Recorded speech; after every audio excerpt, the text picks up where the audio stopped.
power rankings, post free agency edition. How big was the summer shakeup? This is, of course, ESPN's power rankings, previews, and predictions. So let's take a look as to what they kind of view as the offseason that really won them over the most. First one we're going to talk about is the Brooklyn Nets. They have the Brooklyn Nets at number 1 with the record of 48-24 last year. The title odds are really high, and post-finals ranking was number 2. So here's what it has to say. So if the Nets' priority was simply to get healthy, that might have been enough to be next season's Eastern's favorite. But the impact additions of Patty Mills, James Johnson, Blake Griffin re-signing, plus Kevin Durant's recommitment to their future, the Nets have had the best offseason in the conference. And I think that's full of cap. The reason why I think it's full of cap is because they didn't, I think post-free agency and just post-draft-wise, I think they answered, honestly, kind of their biggest concerns for next season, right? I think the biggest concern for, I would say, to be honest, the biggest concern is rebounding. We talked about this many times before. Rebounding has been like their biggest thing. We talked about them struggling to get boards. We're struggling to get those second chance points, whereas the Milwaukee Bucks, who did beat them in the Eastern Conference Finals, was able to do that. In the Eastern Conference second round, the Bucks were able to do that so much easier than the Brooklyn Nets. I know, we can talk about Kevin Durant's shoe and how big it was and how that cost them the championship. But at the end of the day, the Milwaukee Bucks out-rebounded them. And I think that's the reason why. I just don't know if I could put Brooklyn at number 1. They added Patty Mills, but they're acting like Patty Mills and the addition of James Johnson, Blake Griffin is equivalent to what, and I want to say at least my top tier was the LA Lakers. Or even the Milwaukee Bucks, the signings and the additions that they got, I think were a lot better than Brooklyn Nets. Besides, like the young rookies that they got, I think that they don't really take those players into consideration. And I think that's kind of the reason why I'm a little confused as to why they have them at number 1. Look, I understand that they did a great job, like I said, of getting back some of the players that they were missing, right? Hopefully Kyrie Irving can be healthy and get going. James Harden as well. And Kevin Durant obviously committed his future to the Brooklyn Nets because that's, I feel like, the first team where it feels like he is the main guy, where he's the guy that everyone will love, respect. And I feel you on that, Justin. We'll talk about the Patty Mills thing in a second. But they didn't really do anything else besides, add those 2 rookies that I really liked, Sharp and I believe Johnson from LSU. Like, those were the only 2 additions that I really liked. Patty Mills, I think, is a great player, but they're acting like Patty Mills is like the same Patty Mills that they had in the Spurs, which I don't think you're going to get that type of Patty Mills. I know that Popovich really hypes the guy up, and to his credit, he is a really great damn basketball player. But at the same time, that's not a move where I should feel like the Brooklyn Nets won the free agency. Like, when I think of number 1, I think that you won free agency and the draft. And I just feel like the Brooklyn Nets, they won one part of it, but they didn't win the other part. You're hoping that Sharp can be that hustle rebounder guy for you, but it's going to take more than just one guy to do that for you. So that's why, in my opinion, I just don't know if I could put Brooklyn at number 1. And let's kind of move over to the end. I want to move towards the bottom of the list so we can kind of talk about like what teams did. So this is preseason rankings. I'm assuming that this is like what the teams, like what they think will be like the best team in the NBA to the worst team in the NBA. So let's see who they have at number 30. Obviously, you can see at the bottom here, they have the Oklahoma City Thunder. So this one says the Thunder's offseason did not go according to plan in many ways. With their draft slot coming lower than what they had hoped, opportunity to land 2 top 5 picks disappearing when the Rockets' pick stayed in Houston. Then Josh Giddey, who then drafted the number 6 pick, tweaked an ankle 5 minutes into Summer League. They locked in Shai Gilgeous-Alexander, who brought a better offseason than most people noticed, to a max extension and bought out Kemba Walker's contract to clear a roster logjam. The Rockets are patient and process-driven and committed to developing their young roster, acquiring assets and ready to pounce when their luck tilts their way. I think rightfully so, the Thunder should be down here. I'd kind of caution any Thunder fan, former Sonics organization. I caution any Thunder fan to be hyped up about the trades that they have made so far. The only one that I can't even say anything. Some of their trades have just been, trying to acquire assets, trying to get into the top 5. And that's the thing. You are basically putting it into luck's hands. Obviously, the idea is that the Thunder are gathering so many picks, so many things to kind of get themselves, I would say, into a contention to get the number one pick. These next 2 draft classes are going to be very important for the Thunder. And they've kind of put themselves in positions to get, one of these guys that they want, right? Whether it's a Chet Holmgren, a Paulo Banchero, a JD Hardy, Amani Bates, or Victor Wembanyama from France. I know that he's a player that's very enticing to a lot of teams in the next 2 years. But at the same time, what worries me about the Thunder is that I feel like they're doing what the Celtics are doing. They're going to keep those draft picks. They're not going to get rid of them. And they end up turning into nothing to help their team, right? Because right now the team is young.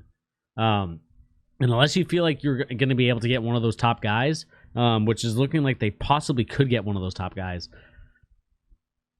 my concern is that the Thunder are going to miss out on one of those top guys. And that's just due to the numbers game and just due to the fact that you have the same luck at number 5 than you do at number 1. And so to me, it's just like,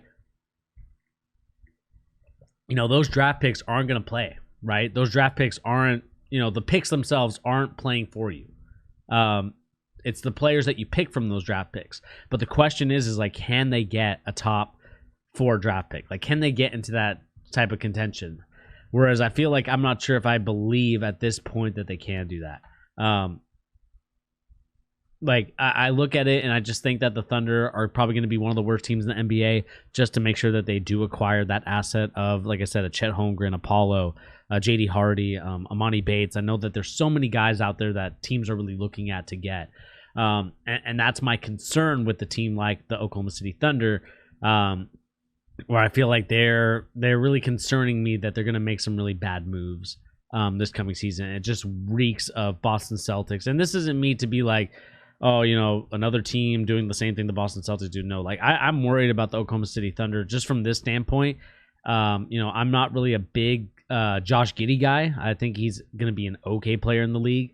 Obviously, I think Shai Gilgeous is a tremendous talent. They signed him to a long-term extension, but these days, long-term extensions don't really mean nothing. With the way that the player empowerment movement is, Shai Gilgeous-Alexander could just ask and demand for a trade in the next 2 years, especially if he balls out. If he balls out, and is all NBA third team, or makes one of these all NBA type of teams or makes an all-star game, you're gonna see a guy like Shai Gilgeous-Alexander kind of have the leverage in his side. I just feel like the potential with him is very high, but the Thunder's rebuilding process, I would say like the ability to kind of help them build, I think it's going to be tough. It's going to be a tough sell for Shai Gilgeous, and that's my thing too. It's like, you have Shai Gilgeous right now. I think, let me see how old Shai Gilgeous is. Whoops. Didn't mean to do that. Hopefully,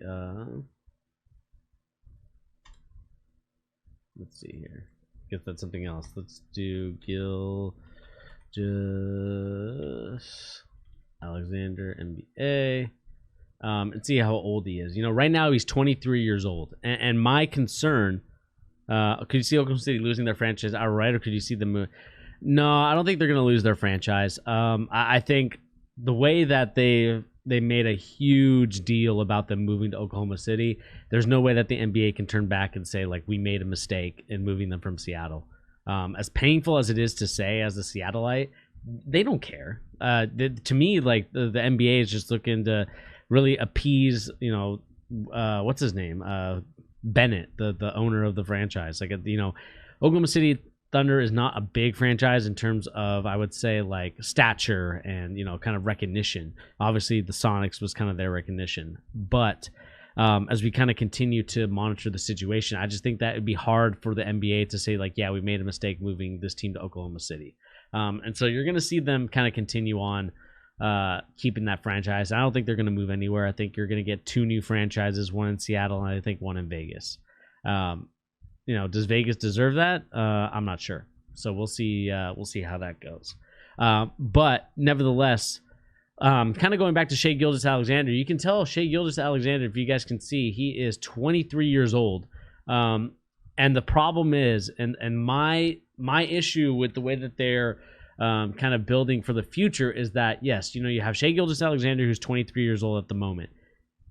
When you bring in a guy like Paulo Banchero, when you bring in a guy like Chet Holmgren, those guys are going to be 19, 18 to 19 years old by the time they play. And especially Monty Bates, who's playing up a year, is going to be very young as a basketball player. And to me, those three guys are not ready for NBA playoffs in the first 2 to 3 years of their career. I think LaMelo, I'm not sure I think they made the play-in game, but nevertheless, they're not ready to carry a franchise on their back, which is what you're predicting them to do. I believe Shai Gilgeous was, let me see what pick he was. I believe he was like the number 11th overall pick. Like, you're expecting like a good player out of the 11th overall pick, but when you are contending for like the number 1 or number 2 pick in the NBA, you're looking for your next superstar player. You're not looking for the next, I'm trying to think of the right word. Give me 1 second, everybody. I know that I am.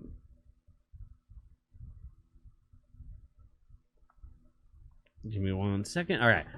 So kind of again with my train of thought, right? By the time that those three guys, 18 to 19 years old, by the time that they're ready, by Shai Gilgeous' age right now, which is 23, you're adding another 3 years to Shai Gilgeous-Alexander, another 4, maybe even 4 to 5 years if you really think about it. And by the time that Shai Gilgeous is 28 years old, on the verge of another contract coming up, are you expecting your roster to support guys like Chet Holmgren and Shai Gilgeous, or like Shai Gilgeous and Paulo Blanchero, JD Hardy and Shai Gilgeous? Like, is your roster around these two players complete enough to get them over the hump, right? Because that's the point. Like, the reason why, like, I just don't believe in the Thunder right now, and the reason why I have them last is because I think that when I really look at everything, I think that they're not ready for primetime. They're not ready, and obviously it's clear by the talent that they have. Obviously it's just Shai Gilgeous, and that's really it. I know they have Pookie. I know a lot of people are hyping him up. We can look at their roster really quick. I know that this is going to be a long video, but nevertheless, this is kind of their roster at the moment. They got Lou Dort, who a lot of people like. I like him too. The guy that a lot of people are kind of hyping up is this Alexiv Pokusevich, just because he's 7 foot tall. He's 19 years old. Played in Serbia, in the Serbian league. A lot of people like his growth and development. But at the same time, this is still another project. And Shai Gilgeous, I just feel like he's not going to want to stay for a project rebuild. I don't think any player that's in their prime at the moment. Shai Gilgeous is entering his prime right now. As a 6'6" shooting guard, point guard, he wants to win championships. He wants to compete. He wants to contend. Where I feel like right now, it's just one of those things. I look at it and I'm just not convinced with the Oklahoma City Thunder. And I think the ESPN has it right here. Number 30 in the rankings, it makes sense. And again, I don't want to make this like a hour-long video just because I also want to put this on YouTube. But I won't go over every team. I'll go over some of the teams here. But in terms of like who I really go into detail with. The Thunder, they're obviously last, and I think they always will be last. Let's move on to 29, though. 29 is an interesting one. They have the Houston Rockets. Houston, they're saying, although it's a long shot to be reflected in the standings this season, a strong NBA draft has given the Rockets fans reason for hope. Houston needs some lottery luck to retain its own pick, with the landed number 2 and yielded Jalen Greene, perhaps the most impressive rookie during the Summer League in Las Vegas. I'm not sure if that's I call cap on that as well. I don't think he was the most impressive. I think Davion Mitchell was really impressive. And who else was really impressive that I really liked as a rookie? I honestly think Josh Christopher, or even his teammate Sengun, was more of a standout than Josh Green. I think Jalen Greene. I like Jalen Greene. I think he's going to be a talented player, but he didn't really stand out in the sense of what I saw. When he played Cade Cunningham, he had a lot of bad turnovers. So I think, in my opinion, I wouldn't say that he was like the most impressive rookie in the NBA summer camp, but that's neither here nor there. But they also said that the Rockets also traded their statistical standout, or traded to take statistical standout Sengun at number 16, added 2 more picks in Josh Christopher and Usman Garuba. A youthful core with its lump at 21, 22 will hopefully develop them into the next great Houston group. I honestly think that they should be higher.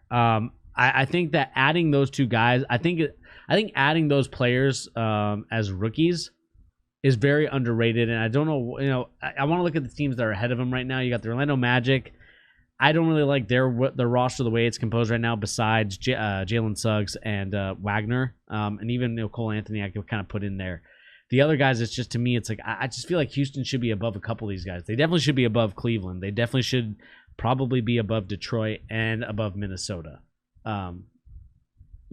Sacramento, you could probably make an argument for, but I think that they should be above at least 3 or 4 of those teams. The thing that I really like about the Houston Rockets, and I'll kind of lump like these 3 teams together: the Rockets, the Cavaliers, and the Magic. Tar Heel Nation, Sengun might be peak version of Steven Adams that we never really got to see.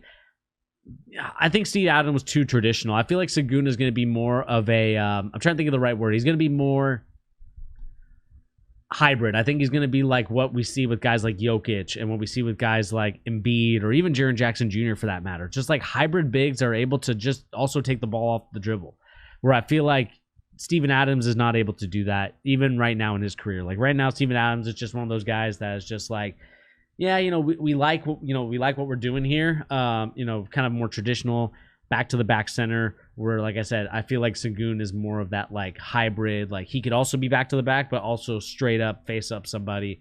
And that's kind of what I see from Sengun. I do like, I think it's an interesting kind of peak version of Steven Adams, but I think he's going to be a lot better than Steven Adams.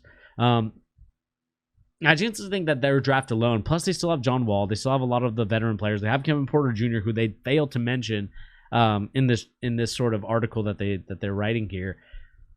I think that all that team that Houston has is a lot better, and I think they're going to win more than 17 games. I think it's going to be more like 22, 23. But that also doesn't bode well if they're trying to get Paulo Blanchero and Chet Holmgren and these other guys. JD Hardy. They're probably trying to look to get a center because they're going to try and go small ball with Garuba, I feel like, with Christian Wood as well. They also have Christian Wood. That's also something that these articles fail to mention. I know that this is like free agency, but you also have to account the players that they also picked up as well. They talked about it with the Pistons up ahead. But as for the Orlando Magic, I don't really like their roster besides Jalen Suggs. I think that that's probably the biggest...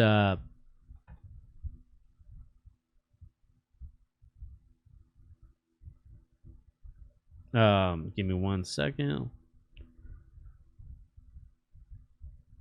Ooh, I'm not sure if this wind. Let me turn down my fan a little bit. I feel like it's a little too loud. Give me 1 second.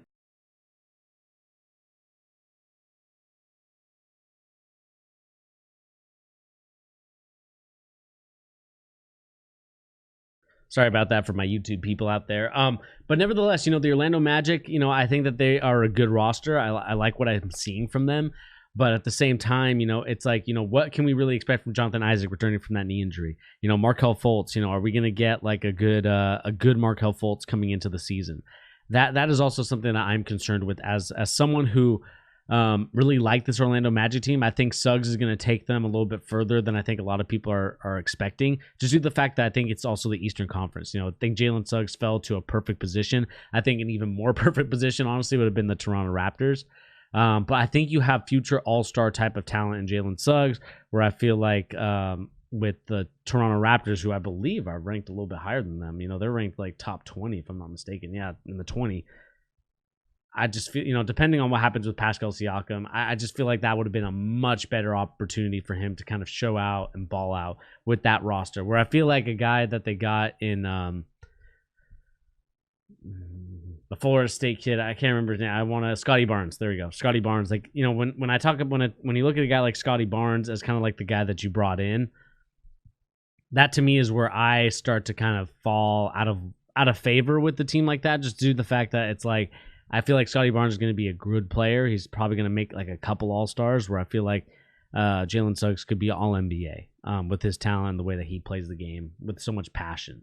So I think that that's kind of where, in my opinion, the Raptors should have went. But nevertheless, kind of going back to this roster with the Orlando Magic, still, as much as I love Jalen Suggs, I don't think he's going to change that franchise around any sooner than he already can. So to me, it's like, I'm not really confident in that roster, and not sure why they're picked ahead of the Houston Rockets.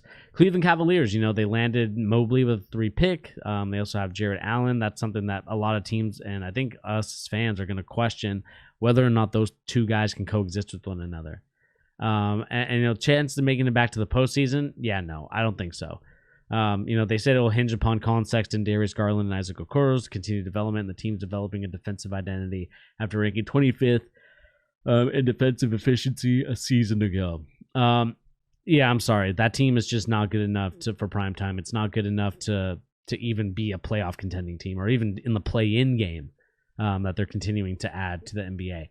I just don't. To me, it's like when I look at this, I don't think, kind of looking at this whole situation, I'm not a really big fan of this Cleveland Cavaliers team. I know a lot of people look at this roster, they like what they see, but at the same time, I'm not a big fan of Colin Sexton and Darius Garland. I'm not a fan of Sexland. I know that's kind of the catchy nickname. I know a lot of people really like that nickname besides Jonathan Kuminga's new nickname, which it's kind of disrespectful in my opinion, but it is what it is. I just think that those two, it's just I just don't get any sort of to quote Bill Simmons, they leave me flaccid.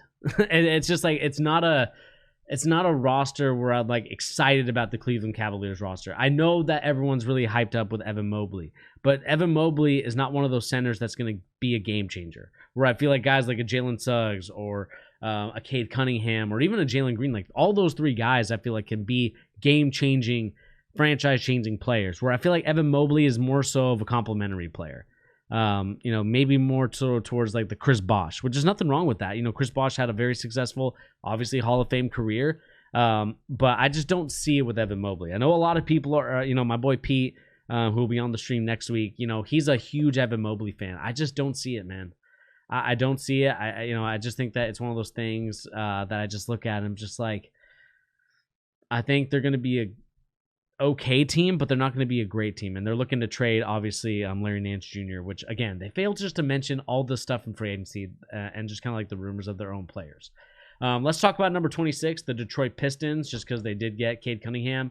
Again, a great pickup. Do I expect them to be better than the Houston Rockets? No. Just due to the fact that I don't think that their roster is that much better. I know that they have Jeremy Grant, who's already, I believe, at this point. What's up, Sean? How you doing, man? You missed my... He missed my comment on the Cleveland Cavaliers of what I called Evan Mobley along with that roster. Well, more so the Colin Sexton, Darius Garland, Isaac Okoro kind of core. So I would rewind it or wait until I put out this video. But again, like I said, I'm not really a huge fan of anything that the Cavaliers have done. But kind of going back to the Detroit Pistons. I think that this team is okay. I think Sadiq Bey, Diallo, Sekou Doumbia, and Killian Hayes. I'm not really a big fan of Killian Hayes, but I am a big fan of Cade Cunningham. I think he's going to change that franchise around. Now, the question is for Dwayne Casey, as he has this roster now, is what do they do? Do they kind of go full implosion, rebuild, and trade away Jeremy Grant? I know that Jeremy Grant wanted to play for Dwayne Casey, but I just feel like that team just needs to rebuild and kind of go in a different direction, and they need to trade Jeremy Grant. As much as I love Jeremy Grant being in Detroit, I think that it would make more sense for me if Jeremy Grant went to a contending team already, because I think the Detroit Pistons are still a work in progress, and they will be for the next 3 to 4 years, because they have such a young core already. They went 20-52 a year ago. Obviously got the number 1 pick, but I just don't see them really improving next season. I just don't see them improving to the point, like, I think they're honestly going to get maybe, I would say, if I had to rank them, I would probably say that they are probably 29th. Just due to the fact that, you have Cade Cunningham, you got the number 1 pick. That's a great postseason. But at the same time, Cade Cunningham, just like Jalen Suggs, unfortunately, just doesn't have the players around. He has Jeremy Grant. But to me, if I'm the Detroit Pistons, I'm looking to trade away Jeremy Grant and just continue the rebuild. Because at this point, Jeremy Grant, I believe, is already 27, 28. By the time that Cade Cunningham is ready to contend and ready to compete, same thing with Killian Hayes. It's gonna take another 4 or 5 years, and by the time that happens, Jeremy Grant is already like 32, 33, and it's like one of those things you look at it and you're just like, you only get one shot, one opportunity to really kind of focus in on winning the championship, and I just don't know if that roster would be ready to contend. Obviously. We'll see what happens with LeBron James and that sort of scenario, but you're still going to deal with Kevin Durant, and you're still going to deal with the Brooklyn Nets. That 4 to 5 years later. Maybe they're on their last legs, but I just don't see Detroit taking that next step. Plus, you have Luka Doncic, you have Halliburton, you have all these, Trae Young even, and the Atlanta Hawks. They're going to be an emerging team in the next 4 to 5 years. I just don't see it with the Detroit Pistons unless you trade away Jeremy Grant. But I think that they should be at 29 and kind of flipped with the Houston Rockets. Minnesota, we won't talk about too much. I think this is more so, what can Anthony Edwards do to elevate his game?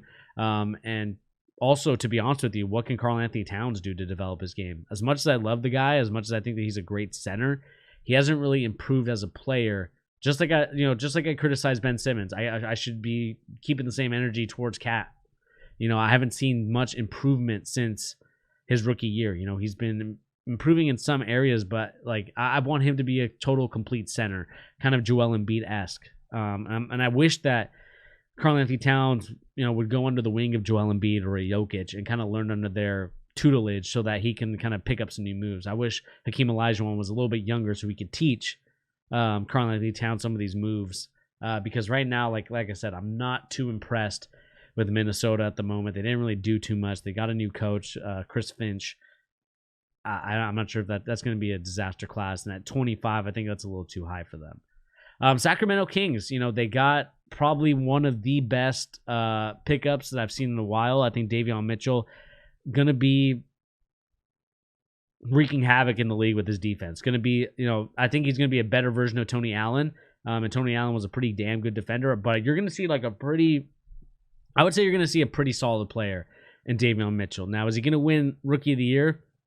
That might actually be an interesting question, right? You got Cade Cunningham, Jalen Greene, but I think Davion Mitchell could be a sneaky pick for a Rookie of the Year. Just due to the fact that the kid is so good on defense, man. I don't know if you've ever seen a kid move like that on defense, or any NBA player since Drew Holiday. We saw that in the NBA Finals. And that was the thing that I said yesterday on stream is I look at a kid like Davion Mitchell, he gives me that Tony Allen, but also Holiday vibes with the way that he's able to play defense. The fact that my only thing I need to see with him is what he does on ball screens, especially does he go over and fight over. I think a lot of people, especially in the NBA, they just kind of, not to their fault, but I just think the way that the defense is, you switch a lot. But I feel like with Davion Mitchell, if you can allow him to kind of recover back and have him just kind of be the guy, I really like his opportunity to be something special in the league. So that to me is kind of what I'm seeing. And I just feel like when I look at a guy like Davion Mitchell, I look at the Sacramento Kings, I could see why they're at number 24. 23 Spurs, again, a little too high. I know it's the respect of Popovich, but that roster is a lot worse now than it's been in a long time. And without they're the guy, they're without DeMar DeRozan, they're without a lot of the, I know they have DeJounte Murray, and looks like they're gonna get Devontae Graham as well. I just don't know if I see this roster being really that good, and I think we could see the San Antonio Spurs kind of plummet, and I think you can honestly see what is her name? Becky Hammon potentially could be getting the job, just because I feel like this is going to be San Antonio's worst roster in a very long time, probably since they purposely tanked to get Tim Duncan. That's how bad I think this roster is going to be. And I just think that you're not really going to get a good roster with San Antonio. So I think 23 is a little too high for them in this ESPN ranking.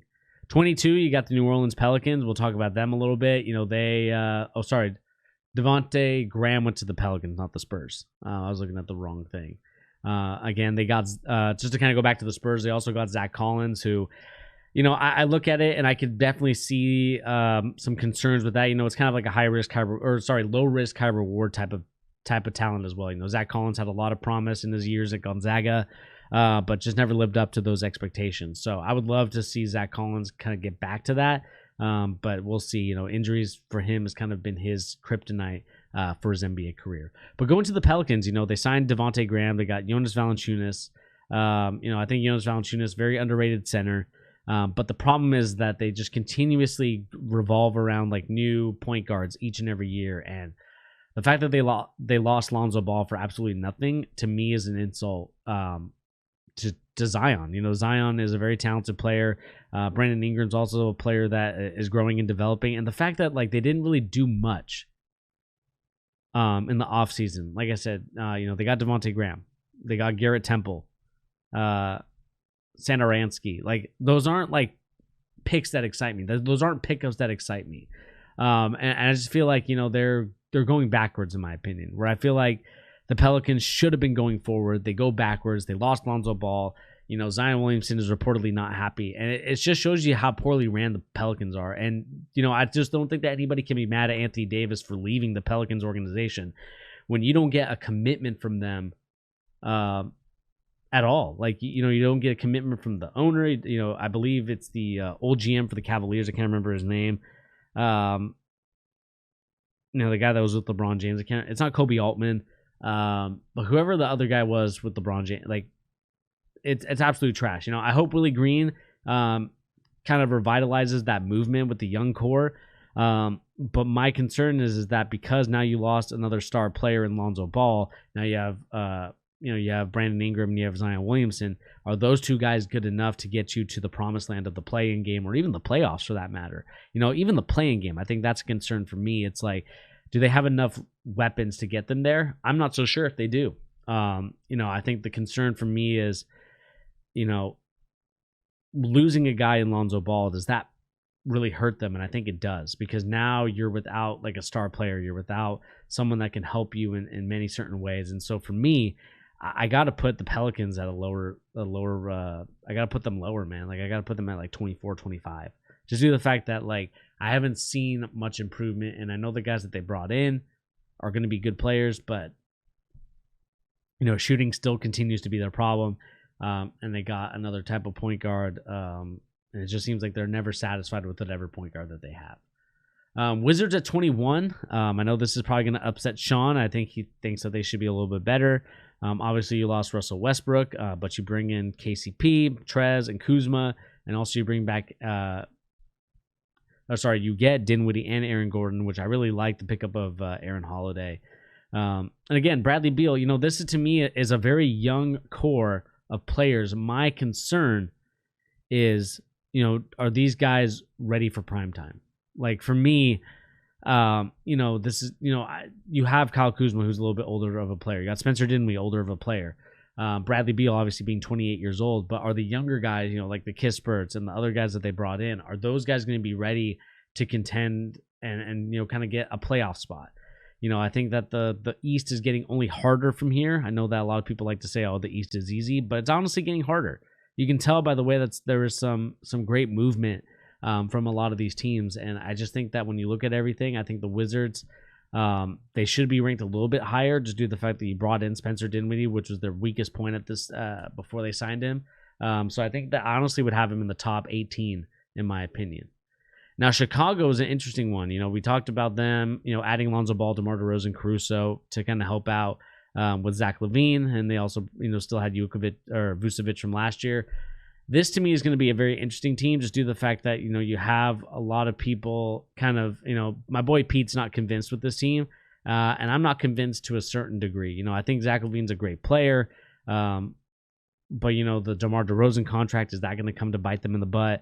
Lonzo Ball again, I think that that's a great pickup. The Caruso, I'm not really a big fan of the Caruso pickup, just due to the fact that I think it's a lot of money. And, are you going to get the same input and energy that he gave in LA that you're going to get in Chicago? That's going to be the biggest question mark for me as it pertains to the Chicago Bulls. We can kind of go over to, I kind of want to go to teams that I think are very interesting. We can talk about Portland in terms of they didn't really sign anybody. They kept mostly the same guys. To me, that I know they'll be top 15 just due to the fact that they have Damian Lillard and CJ McCollum, but they didn't do much to get to get Dame his help, and so I really think that's going to be tough times there in Portland. New York, different story. We'll talk about New York and Boston as the same, just due to the fact that this is already a 34-minute video for my people watching this as a post video. The Celtics, we'll talk about the Knicks first, and then we'll go Celtics. I think the Knicks, I think we're going to see a little bit of a regression. Not saying that they're going to be like all the way out of the playoffs. I think that they're going to be in the top, I believe, 6 or 7. And I just think that's due to the fact that, they brought in a bunch of guys that are just okay players. They brought in, they re-signed Alec Burks, they re-signed Nolan Noel and Derrick Rose. They brought in Miles McBride and Quentin Grimes. I think Quentin Grimes is going to be a really a steal of the draft type of player with his ability to play the game. But they also, they re-signed Randall for that big contract. They, signed Kemba Walker. I can't remember who else they got. They got somebody else that was just kind of like a little bit of a head scratcher. Evan Fournier. Not so much of a head scratcher, but more so of a, is he really worth the money that you got him for? And I just think that when I look at, I think the Knicks are out of the playoffs. What do you think the Knicks eventually go after? I'm thinking Embiid. They need to go after a star player. I think New York has kind of craved for that type of player. What seems like forever, right? When we talk, I really haven't talked to my boy Pete about this. Kind of like where I'm talking to you guys. Probably should. But I think with the Knicks, my concern with them is that they right now are in a situation where it's like they're getting a bunch of band-aids to an open wound injury. And the reason why I say that is because, I think Alex Burks, Nerlens Noel, Alex Burks had a crazy season last year, absolutely insane. I think a lot of Knicks fans are going to remember that game. And I think a lot of people are going to remember the Julius Randle season as well, most improved player of the league. But I just think like adding Kemba Walker, adding Evan Fournier, I'm not a big fan of it. I think Kemba Walker, we saw what he was after the Charlotte days. Like he's not the same type of player. And to kind of be a little bit harsh, Tom Thibodeau's style of play, like he runs players into the ground. Like I know that the Knicks kind of have this like grit and grind defense, but I just think to me, they're going to regress to the point where I think they're going to be top 8. I think that there's a lot of great teams that add a lot of good players. I know Pete's probably going to say that's crazy, but I just don't think that they really did too much to really get themselves back into sort of like top 4 or top 5. Kemba Walker and Evan Fournier are not moves that move the needle. I know we had them at a B in our offseason rankings, and I think that was about right. But at the same time, it's like I feel like those B moves don't add to a top 4 type of, or top 5 at least, type of, I would say, movement. I just feel like they're going to be one of those teams that's going to struggle to kind of get wins because I feel like the players are not good enough in certain aspects, right? Like I said, are you going to rely? Is Kemba Walker going to be there for you when you need him the most? Evan Fournier, obviously great in the Olympics, great in the Euros and the FIBA World Cup. Is he great in the NBA? And that's just due to the fact of the role that he plays in the NBA compared to the FIBA games. I mean, is Tom Thibodeau going to give him the Olympic freedom to be like the Olympic Evan Fournier, or is he going to have to result back to that sort of role player type of player where he doesn't really get that many touches, but as soon as he does, he has to be a catch and shoot guy? I just think, with the way that the league is at that point, I just feel like he's going to be forced into that role, and I'm just not sure he's going to really appreciate, kind of being taken a back seat. And I just don't think you're going to get a really good player out of Evan Fournier in that sense. I know maybe a lot of people can kind of say, like, you're only saying that because the Celtics couldn't re-sign him. But I just think that when I look at a guy like Evan Fournier, like he didn't really, he hasn't really done much. He did a little bit in Orlando, but other than that, it's not really that much. In Boston, he was not very good for us. And I just think that, when you look at a team like the Knicks, I think they added, they put more Band-Aids to finally get that big guy. And who is going to be that big guy? No one knows, because I think that it's going to be one of those situations. You didn't get Kawhi. You didn't get Kevin Durant. I know Stephen A. Smith wants to brag about oh, well, maybe, the reason why Durant didn't sign his extension, this was a couple weeks before he did sign the extension. Oh, because maybe he's thinking about coming to New York. He should come to New York. And where did he end up going? He ended up going back to the Nets. And the New York Knicks are still a team with a Band-Aid with the open wound injury. And I know that's a little bit harsh to say, and I know my boy Pete is going to be livid with me for saying that. But I have to call a spade a spade. And that doesn't exonerate the Celtics, who are right next on the list. 36-36 last year, ranked 13 in the post-final rankings from ESPN. The Celtics essentially swapped Kemba Walker, Evan Fournier, and for Al Horford, Dennis Schroeder, and Josh Richardson, opting for a financial flexibility and better roster balance over keeping the top 2 free agents. It presents an interesting puzzle for new coach Ime Udoka to solve, as the Celtics still believe they haven't done enough to move up the standings much beyond the 7th place finish they recorded last year. And I think that they're going to be in the same spot that they were last year. You know, as much as I love Jaylen Brown, as much as I love Jason Tatum, those 2 guys, unfortunately, can't carry us to a top 4 finish in the East. And I just think that the players that they did at, Al Horford has been in the system before, but it's just, you know, years older now. I don't really see him really contributing too much to our team. Dennis Schroeder, I can kind of see it. Josh Richardson, I can't see it. I think that we made a mistake in re-signing Josh Richardson. I understand why they did it, so they can kind of have a what's the right word I'm looking for? So they can have more like they talked about, more financial freedom to get, you know, a big free agent. I know, like I talked about yesterday, a lot of Celtics fans are like, "Oh, we're gonna get Bradley Beal now because we did this extension. The trades worked, the contracts match, all this, all that." It doesn't matter if the contracts match or not. The Wizards are not dumb. They're not the only organization that I can even put in that category right now is the Cavaliers. And that was due to the fact that they got rid of Kevin Porter Jr. for a 2nd-round pick. No other team in the NBA, well, there might be some, but the Wizards are not one of those teams. They're not a dumb team. They're not going to be dumb and take Josh Richardson and Al Horford for Bradley Beal. Like that, and for 2 first-round picks, if you want to include those 2 first-round picks, because Lord knows first-round picks are worth so much these days. I just don't agree with the fact that, you know, Celtics fans are kind of hyping this up that we're going to get Bradley Beal. Like, that's not going to happen. So quit asking, as Nick Saban would say. Like, you know, it's just not one of those things. I look at the Celtics and said, like, wow, their offseason moves were amazing. The only one that I was really happy with was the Moses Brown trade, and we ended up trading him away for Josh Richardson, which, you know, to me, it's like I'm not really a big fan of it. I'm not a big fan of the way that the Celtics have handled their offseason so far, and it really frustrates me because I want the Celtics to be so much better. You know, obviously we have Jason Tatum and Jaylen Brown, and we did sign Marcus Smart and Time Lord to a contract. I think the Time Lord contract I really love a lot. Marcus Smart, I'm not so sure. I know that he is bleed green till he dies, but, you know, it's one of those things where we got to keep it a two-way street. Like, is he good enough to help us win a championship and, you know, kind of keep... Like, does he, as a 6th man, you know, he's going to be starting point guard apparently. Like, is he enough to help this Boston Celtics team take us over the hump? I'm hoping that Udoka has some interesting sets that we can run to kind of utilize Jason Tatum and Jaylen Brown. But I'm worried that, you know, with the way that our roster is, I don't think that we're going to get that top 4, top 5. I think it's going to be top 7, top 8, and I think it's going to be a playing game for us because I just don't think we did enough to really get us over the hump. But again, we'll see what happens. You know, I think the biggest thing, you know, we can talk about the, the 2022 free agency class of the NBA.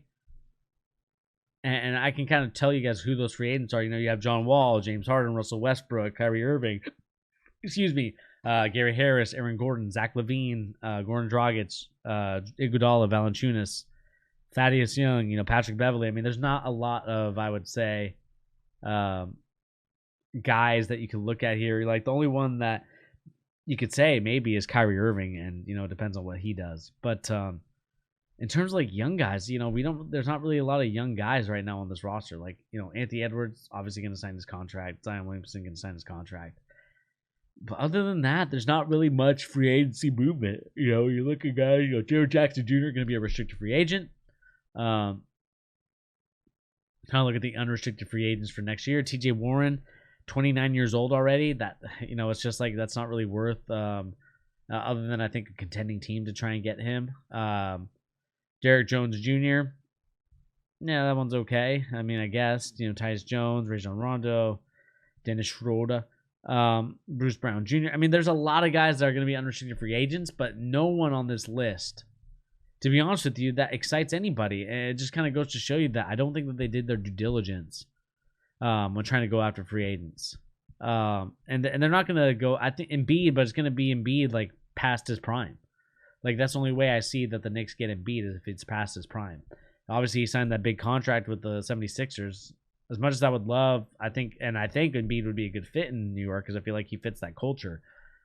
I just don't necessarily see the Knicks having enough capital, and it might be the time where Embiid, you know, the contract was a long extension. Like, I just don't know, man. I just don't see it with that. So, in my opinion, I'm not a huge fan of that pickup. And again, you have Otto Porter Jr. again, another type of player.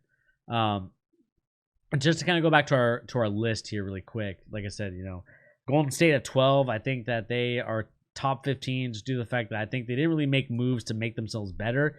They kind of stayed sideways to me. Like, I know they're going to get Klay Thompson back. Draymond Green's going to be a little bit better in the sense of, like, he now has shooters to pass to, Green and Curry.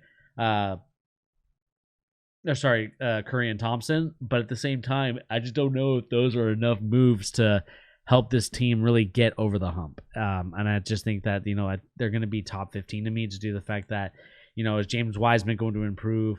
I know Jordan Poole is one of the players that they really like, but, like, is Moses Moody and Jonathan Kuminga, are those two guys ready to get to go compete for a title? Dallas at number 11, I think, is a very interesting move. I think that they're also a team that did a horrible job in the free agency market, and the fact that they're ranked 11 is absolutely ridiculous because they didn't really do much. They signed Reggie Bullock and they got Moses Brown, and that's it. Like, other than that, and they signed Tim Hardaway Jr. again. But other than that, they didn't really do much to help their team. And I think Mark Cuban, I just don't think they did enough to get themselves over the hump. They didn't get themselves enough players to help them out. And I just don't agree with the Dallas Mavericks being at number 11 post free agency. Like, there's so much that you're missing here, and I just don't agree with it. And so for me, I have the Dallas Mavericks at probably, honestly, 20. In terms of, like, we're talking free agency and the draft. Like, player-wise and stuff like that, you could probably see why they're so high. But again, it's basically that number 11 number was just because of Luka Doncic. That's it. Another team I really like, the Atlanta Hawks. I thought they did a great job. They re-signed John Collins. They brought in DeLon Wright. They got Jalen Johnson, and Sharif Cooper. That to me was, great pickups. Jalen Johnson's looking like a very good player in the summer league. I really like the way that his game is going. I know that, Cooper averaged 14 at 7.5. And I believe that this was his season in NCAA. But I thought that the Hawks did a great job of re-signing Collins. I thought that was a great pickup. DeLon Wright, I like DeLon Wright. I know maybe my Utah bias is showing here, but I really like that pickup. And I think that the Atlanta Hawks only get better because now they got Hunter, who was out last season.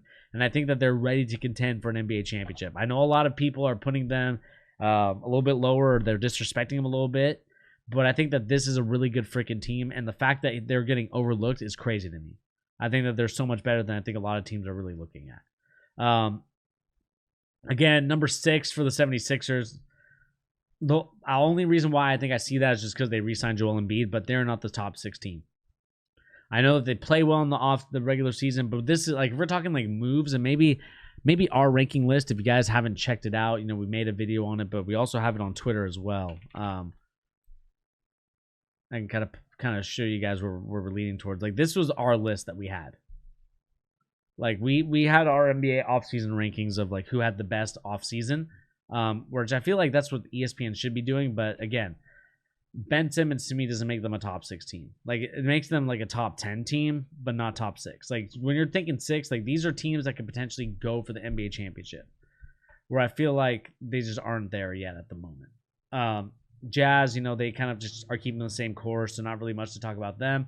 I honestly think the Lakers should have been number 1. And I know that this might be my LeBron James bias a little bit kind of showing.